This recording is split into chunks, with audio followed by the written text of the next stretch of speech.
estar com vocês de novo aqui na Igreja do Parque. Sempre muito bom poder ouvir a palavra do Senhor, meditar sobre ela, meditar daquilo que Deus tem para falar aos nossos corações. Agradeço a você que está conosco, participando deste culto no seu lar, com a sua família. Que Deus possa abençoar o seu coração e que esta mensagem possa falar profundamente a você. Temos buscado de Deus a direção para cada palavra que trazemos. Tenho certeza, eu como os demais pastores. Mas não somos nós quem iremos falar ao seu coração, é o Espírito Santo de Deus, que trará uma mensagem abençoadora para a sua vida. Por isso eu gostaria de convidar você para meditarmos sobre uma pergunta que eu quero lhe trazer. O que você veio buscar neste culto? Certamente eu e você estamos cultuando a Deus. Nós aqui na Igreja do Parque e você aí na sua casa. Mas o que você veio buscar neste momento diante de Deus, diante da sua palavra? E eu queria convidar você, primeiro, para ouvir uma frase de Isaac Walter. E ele diz assim: Deus tem duas moradas, uma nos céus e a outra nos corações ternos e agradecidos. Que linda frase, que linda verdade. Queria compartilhar com você também uma ilustração de Walter Kennedy. E ele diz assim: durante os terríveis dias de Dunkerque, um pároco do sudeste da Inglaterra entrou à tardinha em sua igreja. Ficou surpreso em notar um moço reverentemente prostrado diante do altar. Dentro em pouco ele levantou-se e caminhou em direção a uma porta lateral do templo. No vestíbulo, o vigário sorridente perguntou-lhe com ternura: meu jovem, o que você está fazendo aqui? Ó, retrucou, tenho vindo a este santuário todas as tardes, durante esta semana, prezado reverendo. E prosseguiu a explicação. Estava temeroso de que meu pai fosse abandonado nas praias de Dunkerque. Porém, infelizmente, retornou ao nosso lar, são e salvo. E por esse acontecimento admirável e miraculoso, aqui me encontro para dizer do mais recôndito do meu coração, do mais profundo do meu coração, obrigado, Senhor. Que linda experiência pôde ouvir aquele pastor, aquele pároco, daquele jovem que fazia aquele gesto com toda a sinceridade do seu coração.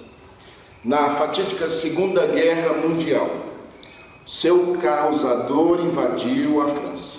Adolf Hitler, com seu enorme exército, invadiu a França. E a Inglaterra buscou socorrer a França com muitos soldados. Soldados ingleses e franceses ficaram encurralados na praia de Dunkerque.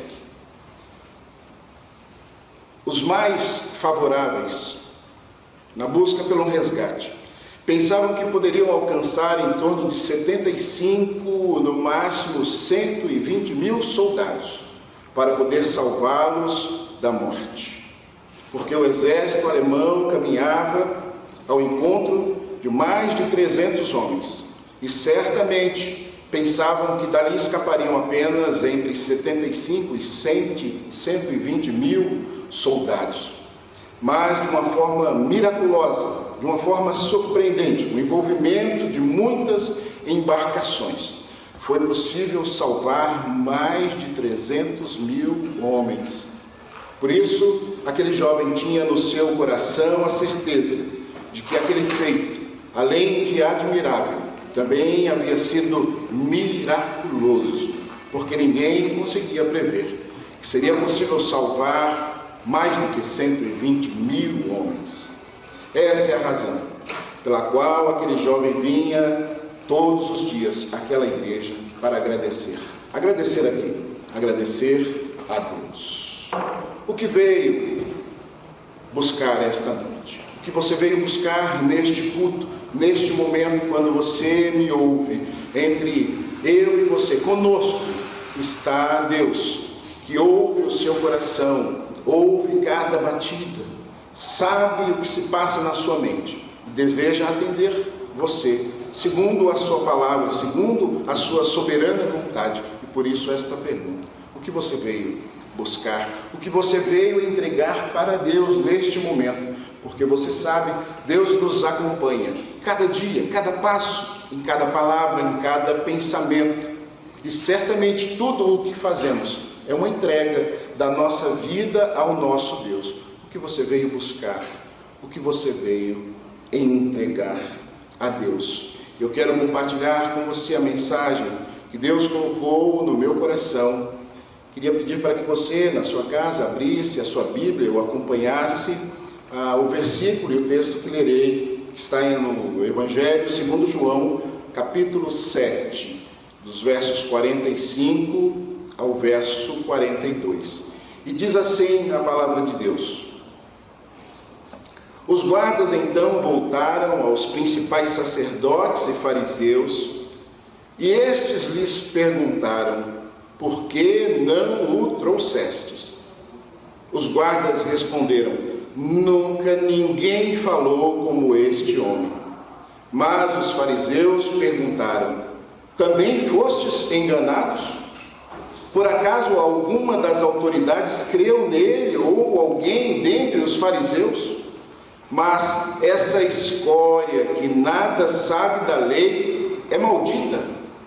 Então um deles, Nicodemos, que antes fora encontrar-se com Jesus, perguntou-lhes: acaso nossa lei julga um homem sem primeiro ouvi-lo e sem ter conhecimento do que ele faz? Mas eles responderam: tu também és da Galiléia? Examina e vê, que da Galileia não surge profeta. Nós sabemos que muitas Bíblias, como esta que eu estou usando e outras versões, têm subtítulos, títulos e subtítulos para nos ajudar a encontrar os textos, compreender melhor as mensagens, as parábolas, mas são formas que os editores, os compiladores encontraram para nos ajudar a fazer a leitura da Bíblia, mas elas não fazem parte dos originais. Apenas o livro de Salmos traz títulos e subtítulos, segundo a própria Escritura. E eu queria destacar algumas versões, alguns subtítulos, que você pode encontrar na sua Bíblia, aí na sua casa ou em alguma versão. Primeiro subtítulo que você pode encontrar em cima deste, a partir do versículo 45, é rejeitado pelas autoridades. Você pode encontrar. Um outro subtítulo é a incredulidade dos líderes judeus. Um terceiro subtítulo que eu encontrei, também achei muito interessante, novas discussões sobre a origem de Cristo. Viram como os títulos e subtítulos são diferentes?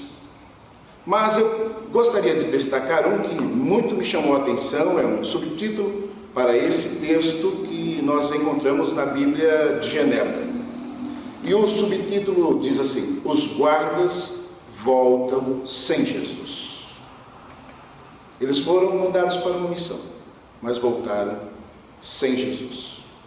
A primeira lição que eu gostaria que nós tirássemos deste texto é que se você está conosco nesta sala da internet, seja por YouTube, seja pelo Facebook, se você está neste culto cumprindo uma escala de serviço, você pode estar buscando da forma errada. Porque todos nós somos chamados, eu e você. Eu estou trazendo e entregando a mensagem esta noite, mas você é meu irmão em Cristo e certamente um soldado que serve ao Senhor. E o que você está buscando de Deus esta noite através deste culto? Versículo 45 diz assim: os guardas então voltaram aos principais sacerdotes e fariseus, e estes lhes perguntaram: por que não os trouxestes?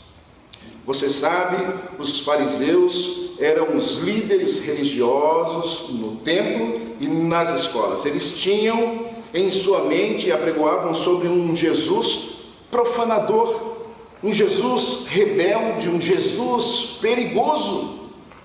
E eles defendiam e viviam e condenavam pela letra da lei.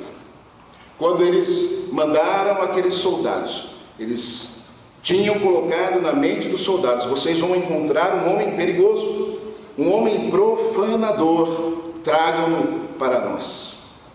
Você pode estar se perguntando se no versículo 14 desse capítulo diz que Jesus subiu ao templo. Nós estamos lendo capítulo 7 do Evangelho de João.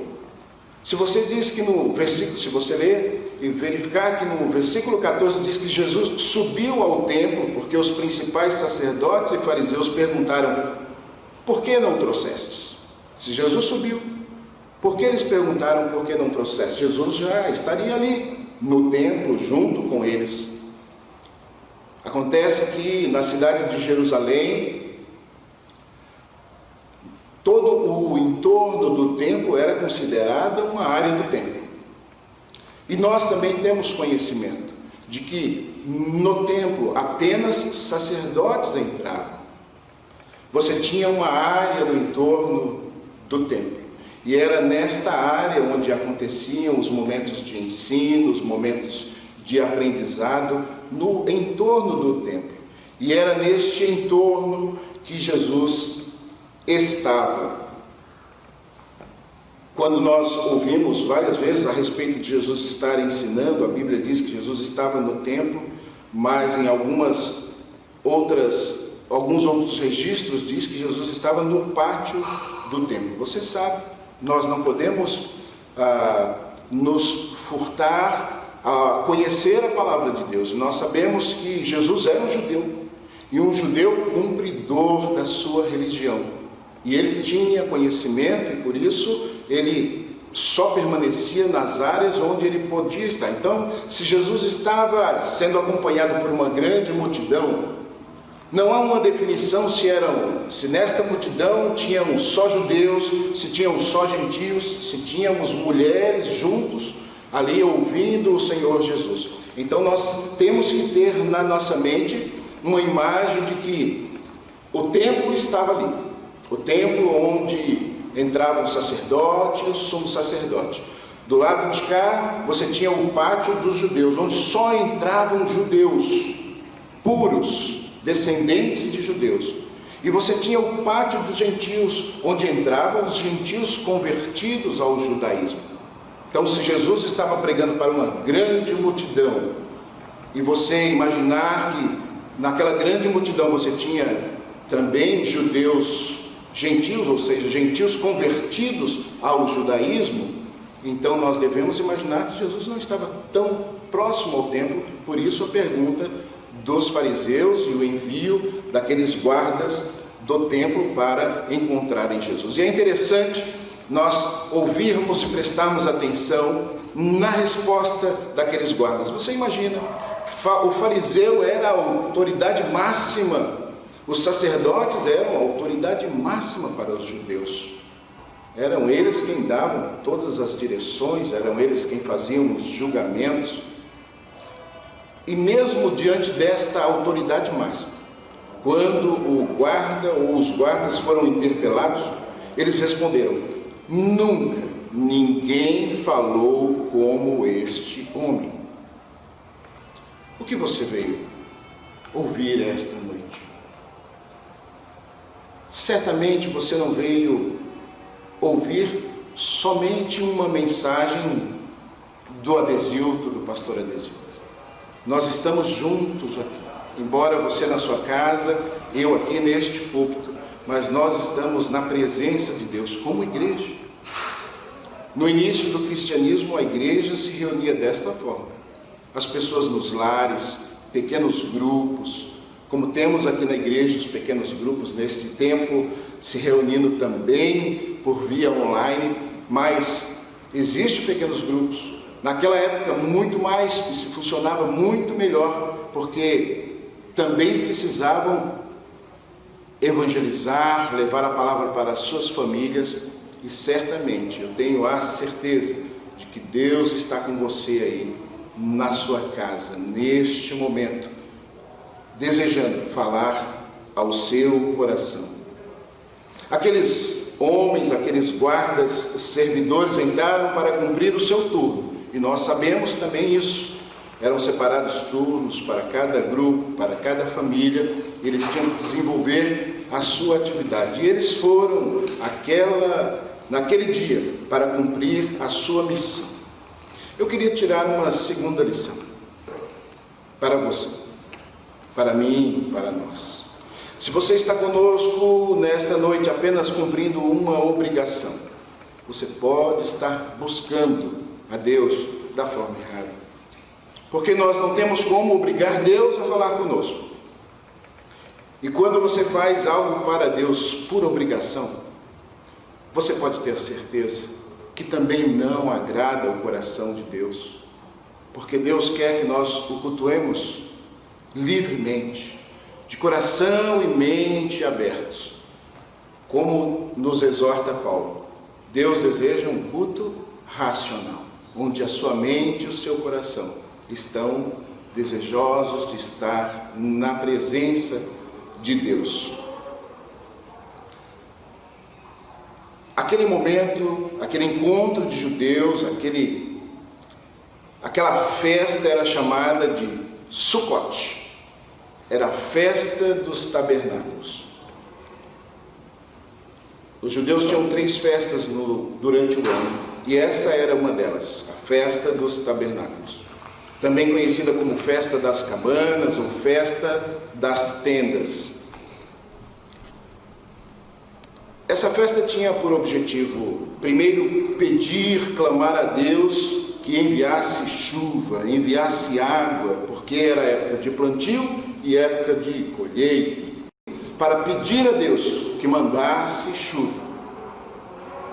Todos sabemos onde fica a região de Jerusalém. Todos sabemos o deserto que tem ali naquele entorno. Mas o povo que servia a Deus sabia que servia a um Deus que os acolheu, os atendeu quando eles estavam no deserto. E a festa dos tabernáculos faz com que os judeus se lembrassem do período em que eles viveram no deserto por 40 anos. Por isso, a festa de tendas ou festa das cabanas, quando eles faziam ali, chegando em Jerusalém, eles construíam as suas pequenas cabanas com 3 partes, abertas para o céu, e eles ali meditavam sobre a presença de Deus entre eles e clamavam a Deus, porque eles estavam clamando ao mesmo Deus que durante 40 anos conduziu o povo pelo deserto. E diz a palavra no livro de Deuteronômio, capítulo 29, versos 5, capítulo 29, verso 5, e o livro de Números, capítulo 9, verso 21, que eles andaram durante 40 anos no deserto. A sua roupa não se desgastou e nem as suas sandálias. E era por isso que eles estavam ali clamando a esse Deus, um Deus que vinha para abençoá-los. Imagine você que mesmo aqueles guardas estavam unidos com todo o povo, porque ninguém poderia servir ao templo se não fosse judeu. Então aqueles guardas, aquela companhia de guardas estava ali, cumprindo a sua tarefa, mas ao mesmo tempo buscando a presença e direção de Deus. Por isso, eu digo a você que se nós estamos aqui para servir a Deus, cumprindo o nosso dever, eu pregando, os demais irmãos gravando, nós estamos cultuando a Deus. O nosso coração está aqui para servir a Deus. É um culto de louvor, um culto de adoração, mas nós também sabemos, Deus vai nos responder. E era isso que aqueles guardas estavam fazendo. Foram ali para prestar o seu serviço, mas ao mesmo tempo eles queriam ouvir aquilo que Deus tinha para falar ao seu coração. O verso 12 do capítulo 7 diz assim: havia muitas opiniões sobre ele entre o povo. Diziam alguns: ele é um homem bom. E outros diziam: não, pelo contrário, ele engana o povo. Verso 13 diz assim: todavia, ninguém falava dele abertamente, por medo dos judeus. Os líderes religiosos exerciam um grande poder sobre as pessoas comuns, sobre os judeus comuns.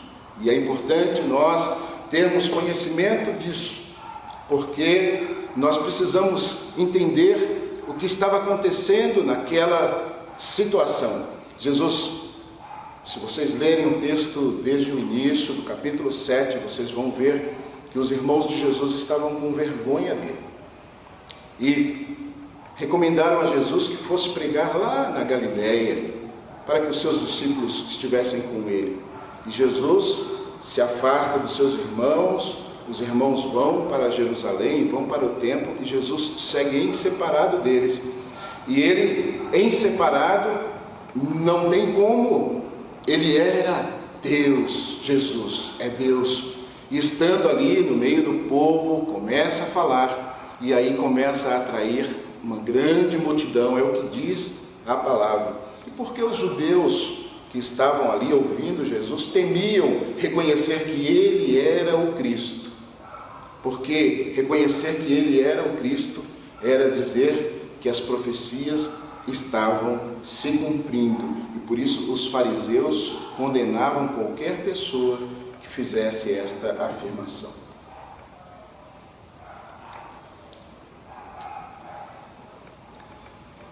Eu gostaria de lhe dar uma base para isso que eu estou dizendo a você. Se você for ao capítulo 9, estamos no 7, você vai em João, capítulo 9, no verso 22. No capítulo 9, você vai encontrar a história já conhecida daquele cego de nascença. Jesus cura aquele cego de nascença. E ao curar o cego, Jesus diz para ele não falar quem tinha feito aquilo, mas manda que ele vá ao templo para agradecer a cura. Ele vai com seus pais. Estando no templo, os fariseus procuram os pais daquele jovem cego de nascença e perguntam a ele aos pais, quem havia curado o seu filho.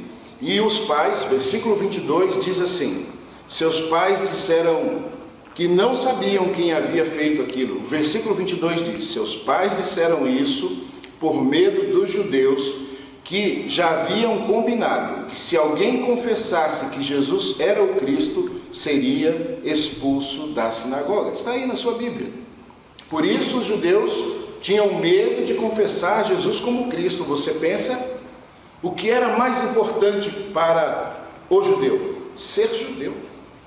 Até hoje, o que é importante para um descendente do judaísmo é dizer que ele é judeu, que ele adora o Deus verdadeiro, que não se mistura com outras religiões. Até os dias de hoje é assim. Por isso Deus escolheu aquele povo, um povo que o adora de coração.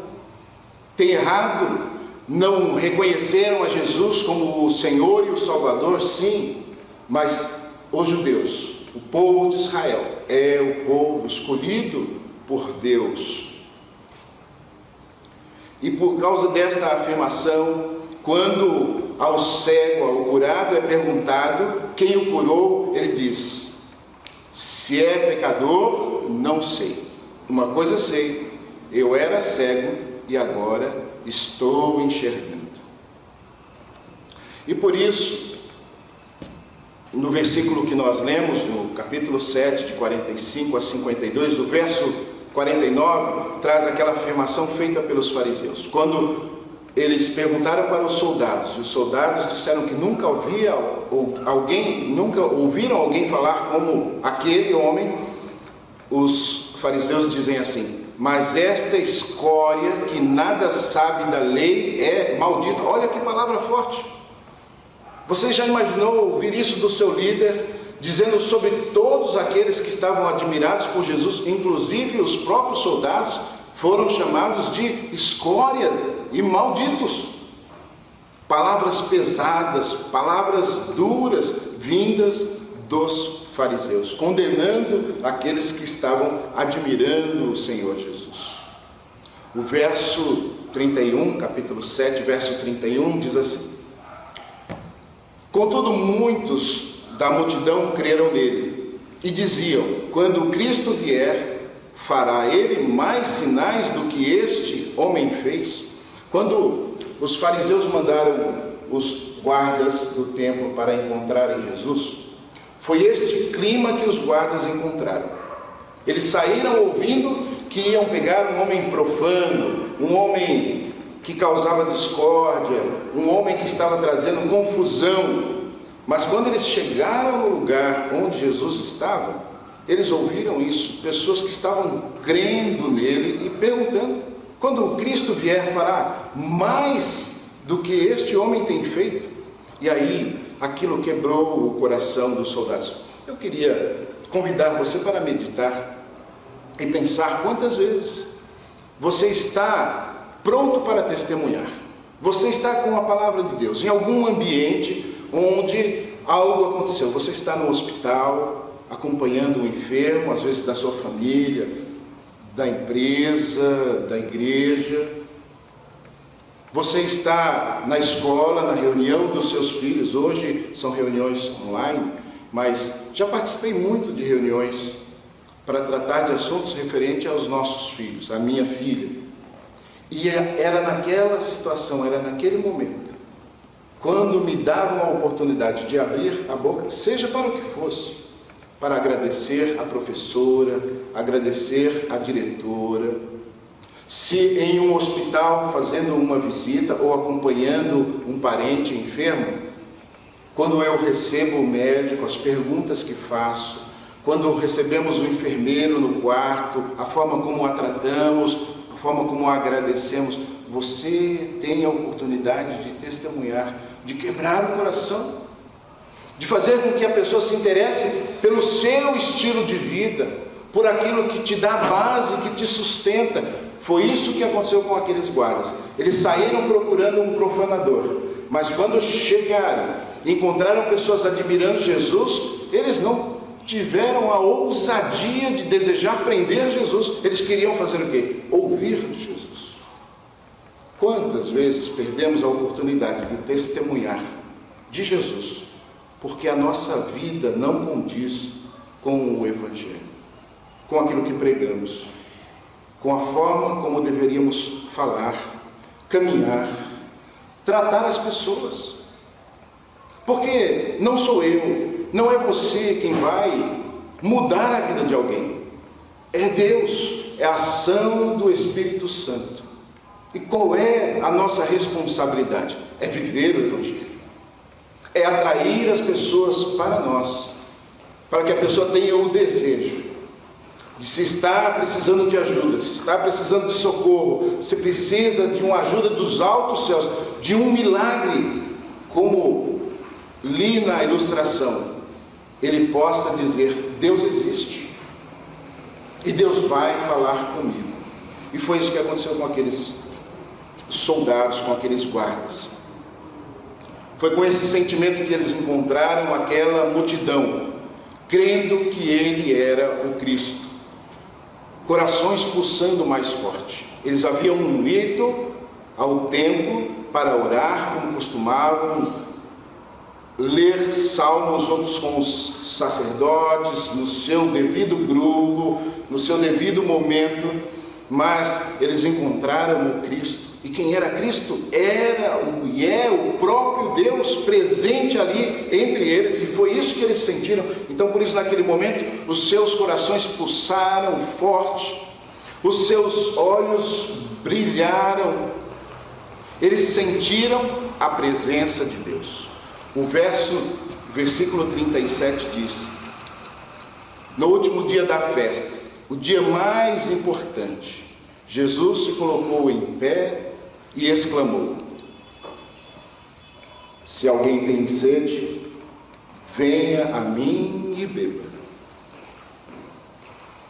Como diz a Escritura, rios de água viva correrão do interior de quem crê em mim. Foi isso que eles ouviram. Essas palavras de Jesus mexeram, incomodou e preencheu o coração daqueles guardas. Você imagina como você se sentiu, e você se lembra como se sentiu quando você aceitou ao Senhor Jesus como Salvador da sua vida, como aquilo preencheu o seu coração, como você se sentiu leve, como você pôde sentir a presença de um Deus que você nunca havia sentido. É isso que acontece na nossa conversão. Aqueles guardas não se converteram naquele momento, porque as conversões passaram a acontecer após a descida do Espírito Santo. É isso que a palavra diz. Mas as pessoas mudaram o caminho, as pessoas começaram a seguir ao Senhor Jesus. E os guardas, ao ouvirem esta palavra, eles falaram: poxa, ele está falando aquilo que nós viemos buscar aqui. No livro de Isaías, no capítulo 12, nós podemos, e isso é profundo, e os judeus conheciam essas passagens bíblicas.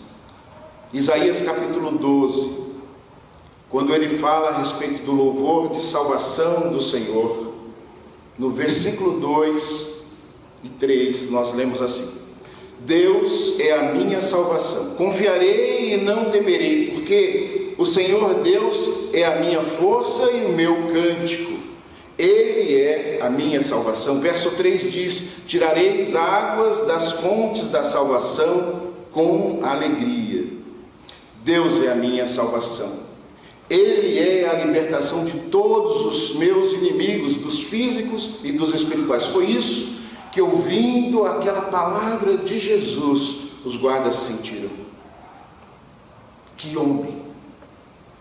Que palavra profunda ele nos trouxe. Martinho Lutero escreveu que esta é uma descrição da paz que vem após o recebimento do perdão dos pecados. Eles estavam ouvindo a voz de Deus e descobrindo o caminho. Não era isso que Jesus dizia? Eu sou o caminho, a verdade e a vida. Quando aqueles guardas ouviram Jesus, eles já haviam ouvido os sacerdotes, eles já haviam ouvido os fariseus, ouviram muitos homens sábios, mas ouvir a voz de Jesus mudou a vida daqueles guardas. Eu queria tirar a terceira lição com o texto que certamente calou profundamente no coração daqueles guardas. São dois textos. O primeiro está em Isaías 44, 3. Isaías 44, versos 3 e 4. E o segundo, no mesmo livro de Isaías, capítulo 58, 11. Isaías 44, 3 e 4, nós lemos assim: porque derramarei água sobre o sedento e torrentes sobre a terra seca. Derramarei o meu espírito sobre a tua posteridade e a minha bênção sobre a tua descendência. Eles brotarão como grama, como salgueiros junto às correntes de águas. E eles estavam ouvindo de Jesus como se fosse a resposta para esse texto que eles conheciam tão profundamente. Iam todos os anos buscar a bênção de Deus, todos os anos buscar que Deus os abençoasse com chuva, para que eles pudessem plantar, para que eles pudessem colher. Todos os anos ouvir esta palavra. E quando ouviram a voz de Jesus, eles ouviram Deus falando: eu sou esta fonte, eu sou esta água que mata a sede. Capítulo 58, verso 11 diz: o Senhor te guiará continuamente, te fartará até em lugares áridos e fortificará os teus ossos. Serás como um jardim regado e como um manancial cujas águas nunca faltarão. Quando nós lemos só a palavra de Jesus, nos falta este complemento. Agora Jesus estava falando para os judeus que conheciam este texto, e ao ouvir a voz de Jesus, eles automaticamente se dirigiram para esse texto que diz: o Senhor te guiará. Eles se sentiram guiados por aquela voz. O Senhor os fartará, e eles se sentiram alimentados com a palavra de Jesus, porque Jesus é o pão da vida. Nós temos vivido períodos tão difíceis, o mundo passando por tragédias, pessoas passando por muitas dificuldades. Às vezes eu e você, nós aqui no estado de São Paulo, na capital de São Paulo, estamos bem, temos o nosso emprego, não nos falta alimento, temos água.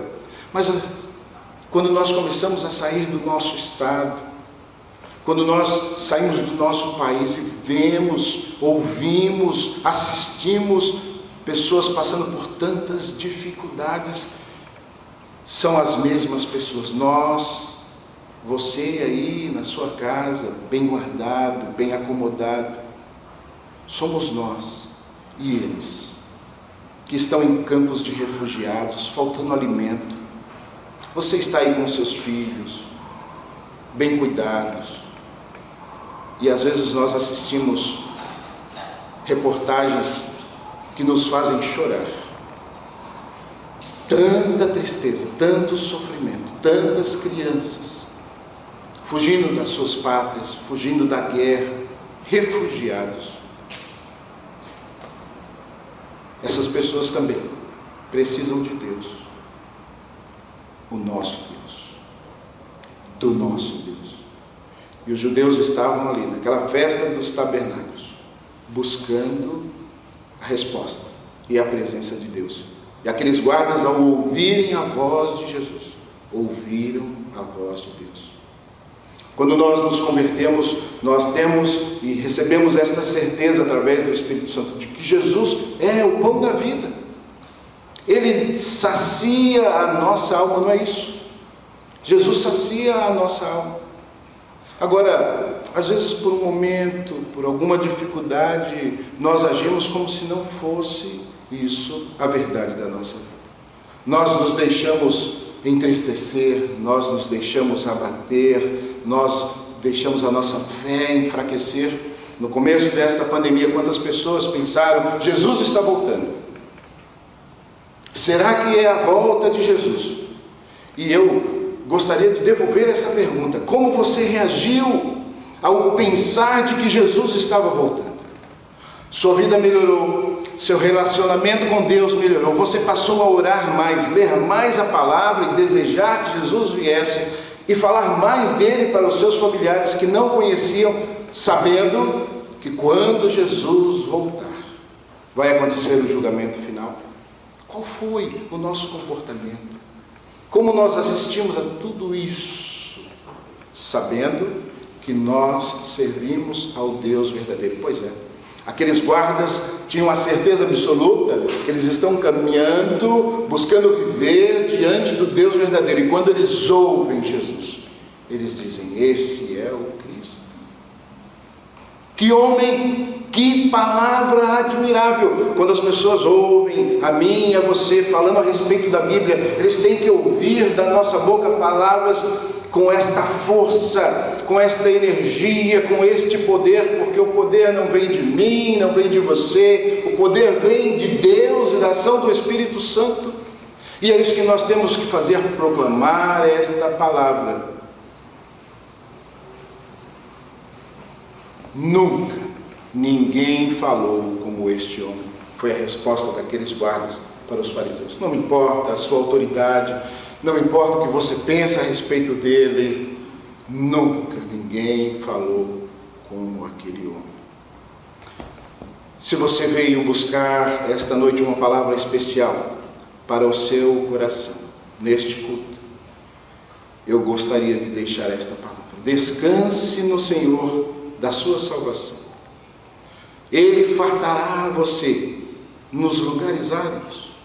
Se você está desempregado, se você está em um leito de hospital, se você tem alguém enfermo, se você tem orado por alguém, se só você aceitou a Jesus na sua família, se você tem passado por lutas, Ele fartará você, preencherá este vazio, preencherá este deserto. Suas roupas não se desgastarão, as suas sandálias. Você sentirá a presença e o poder de Deus. Não somos igreja que prega a respeito de riquezas, de prosperidade, não. Mas nós pregamos sobre o poder de Deus. Nós servimos a um Deus poderoso, que veio para dar alívio à nossa alma, nos tirar da tristeza, nos embalar nos momentos de dificuldade, cuidar do leito quando estamos enfermos. Este é o Deus ao quem servimos.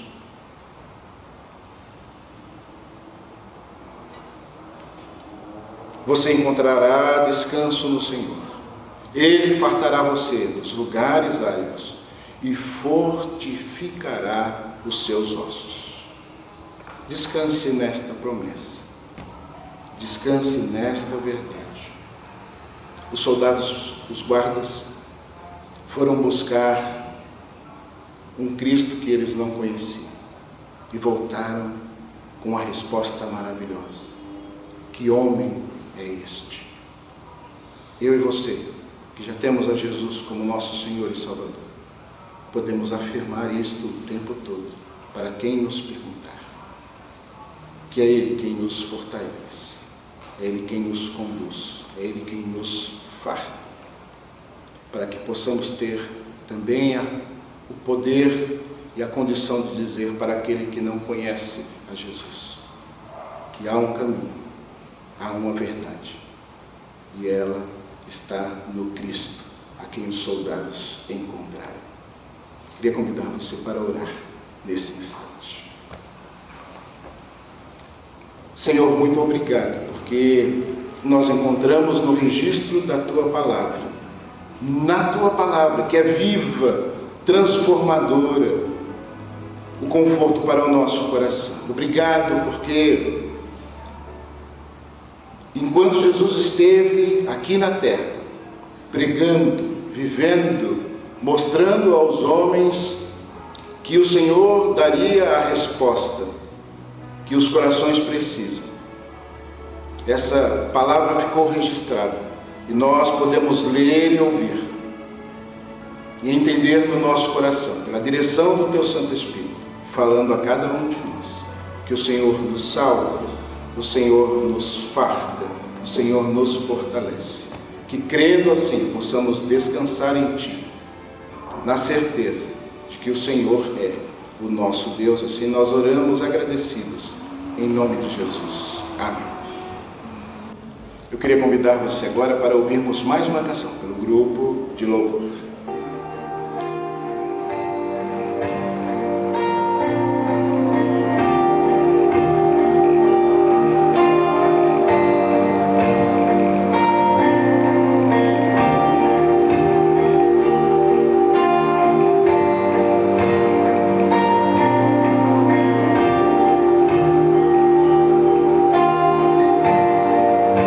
Senhor, estou aqui.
agradecendo a sua companhia, a sua presença.